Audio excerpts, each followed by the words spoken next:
start tonight with a 4-month investigation into the serious discipline issues in many TUSD schools. Nearly 24 teachers and staff have come forward with claims that more lenient discipline practices to reduce suspensions and expulsions have led to more assaults against staff at all grade levels. We have been reporting student-to-student assaults. Many assault victims, including staff and their in-school bosses, were told by top district administrators not to report or downplay the incidents, which would have resulted in criminal charges against students.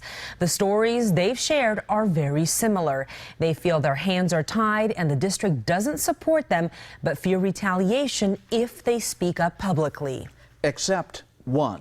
9 on Your Side investigative reporter Valerie Cavazos brings us this former teacher's alarming story that has a unique twist about one option that teachers can pursue if they feel their bosses will do nothing. Celeste Aho is a kindergarten teacher, and she said goodbye to TUSD after 17 years, though she had planned to stay on a few years more before retiring. I just knew that my time with TUSD was over. Because, she said, of an unexpected twist that changed the course of her teaching, positive teaching incorporating restorative practices that had earned impressive accolades, especially her last few years. Aho had been nominated for the Presidential Award for Excellence in Math and Science, and parents nominated her for Teacher of the Year, accomplishments that led to a classroom visit from Superintendent H.T. Sanchez. He wrote about what he saw and had commented that, you know, if all the expectations in this school district were like what I had for my students, how great our district would be. But those high expectations took a dramatic downturn, she said, after TUSD rolled out relaxed discipline practices district-wide, and some of her students took advantage of it. They became increasingly disrespectful, violent, and uncontrollable. For example, she battled an extremely defiant kindergartner who was choking, slapping, punching, kicking, cussing students out. Students assaulted 2 or 3 times a day, she said, for an entire year. And when she stepped in to protect them, she was pushed, slapped, and one time she tried to stop the kindergartner who was swinging a metal object above his head. And with that momentum, he plowed into my shoulder and punched me with much force because he connected right where my collarbone connects to my shoulder. He had torn my rotator cuff. A painful blow, she said, that required surgery. She learned during a parent conference even the principal had been punched. The parent said, her son is a typical 5-year-old, 6-year-old, and that there's nothing wrong with what he's doing, at which point the principal chirped up and said, there is no other 6-year-old in this school that thinks that they can punch the principal.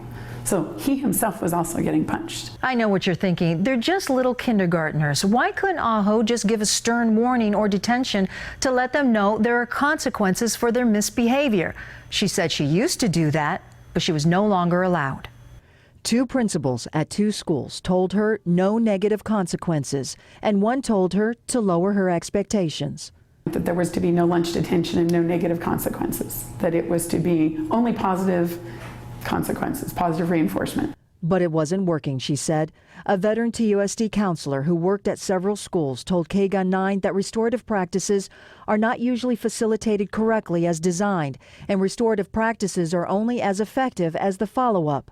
Experts in restorative practices confirm follow-up is critical, as well as tracking and analyzing data like physical assaults.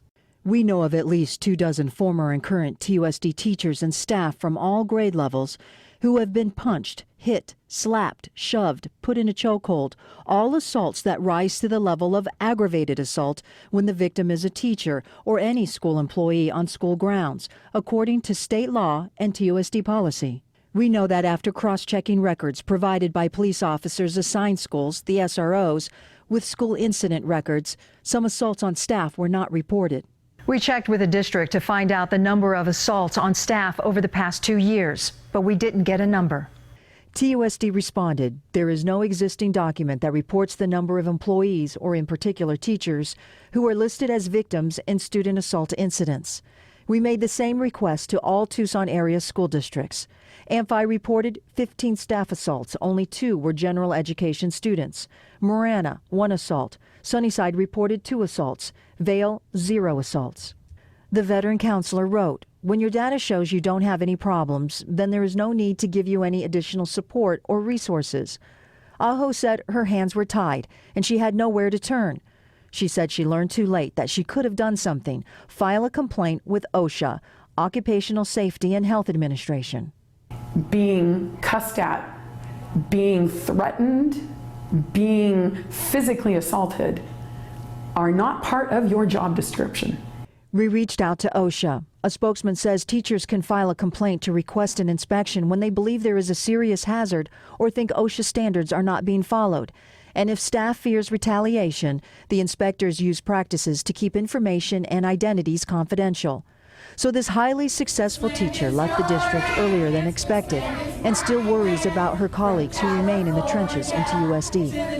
And I've continued to hear how my colleagues have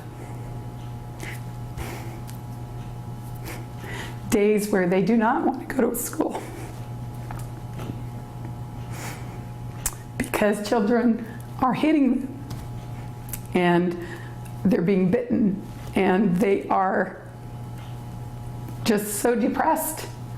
That saddens me because the teachers that I know are great teachers. We reached out to TUSD about the assault allegations and they responded with this. Tucson Unified does not treat an assault on a teacher or staff member differently than one on a student. They are equally important. We follow the guidelines to students' rights and responsibilities, which follow state law. Teachers and staff do have discretion to decide how they want to proceed if they suffer an assault. In many cases, the staff member prefers to work out the issue with the student and family rather than turn a child over to law enforcement action. We honor and respect the decisions made and work to support our staff and students. As we continue to work on the new code of conduct, which will replace the GSRR after approval by the court, we are focusing on this school year rather than looking back at the past. We understand and respect Mrs. Aho's right to speak with KGUN-9 about her experiences as a teacher with us. However, Mrs. Aho has not worked for the district since May of 2015 and can't speak about current practices. We encourage any current staff member who has concerns regarding student discipline on their campus to reach out to the superintendent's office. The entire statement is posted on KGUN9.com. Back to you. Valerie, thank you. This is just one of the many investigations that KGUN has spearheaded in the Tucson Unified School District. You can see more of the issues we've uncovered in our KGUN 9 on Your Side app.